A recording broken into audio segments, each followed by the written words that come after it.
ఆంధ్రప్రదేశ్‌లో పిచ్చుకల జనాభా ఏకంగా 80% తగ్గిపోయింది. మనం చిన్నప్పుడు చాలా సార్లు చూసుంటాం. ఎప్పుడు కనిపించే పిచ్చుకలు ఇప్పుడు ఎక్కడికి పోయాయో తెలుసా? ఐసీఏఆర్ రిపోర్ట్ ప్రకారం ఆంధ్రప్రదేశ్‌లో వీటి కౌంట్ 80% తగ్గింది. తీర ప్రాంతాల్లో కూడా సిట్యుయేషన్ ఇలాగే ఉంది. దీనికి మెయిన్ రీజన్ అర్బనైజేషన్. మనం కొత్తగా కట్టే బిల్డింగ్స్‌లో పిచ్చుకలకు గూడు కట్టుకోవడానికి ఒక చిన్న గ్యాప్ కూడా ఉండట్ల. సిటీస్ అన్నీ కాంక్రీట్ జంగల్స్‌లాగా మారిపోవడంతో వాటికి ఉండడానికి ప్లేస్ లేదు. పోనీ తిందామంటే గడ్డి, మొక్కలు లేక వాటికి కావాల్సిన ఇన్సెక్ట్స్ అన్నీ మాయమైపోయాయి. ఇక్కడ ఇంకో వింత ఏంటంటే పావురాలు అండ్ కాకులు మనుషులు పెట్టే ఫుడ్ తింటా సిటీస్‌లో బాగా సెటిల్ అయిపోయాయి. కానీ పిచ్చుకలు అలా కాదు. వాటికి నేచురల్ హ్యాబిటేట్స్ కావాలి. ఇంకో మెయిన్ పాయింట్ నాయిస్ పొల్యూషన్.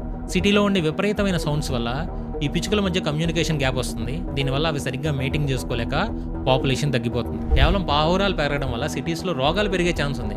అదే పిచ్చుకలు లేకపోతే పాలినేషన్ దెబ్బతింటది. అంటే కొత్త మొక్కలు మొలవడం కష్టమైంది. మన ఇంటి దగ్గర నేటివ్ ప్లాంట్స్ పెంచడం, చిన్న చిన్న నీటి కుండీస్ పెట్టడం లాంటివి చేస్తే ఈ చిన్న పిచ్చుకల్ని కూడా మనం కాపాడుకోగలం. కాబట్టి షేర్ చేయండి. ఎంతమందికి వీలైతే అంతమందికి షేర్ చేయండి. Hey intelligent minds, please do like and subscribe.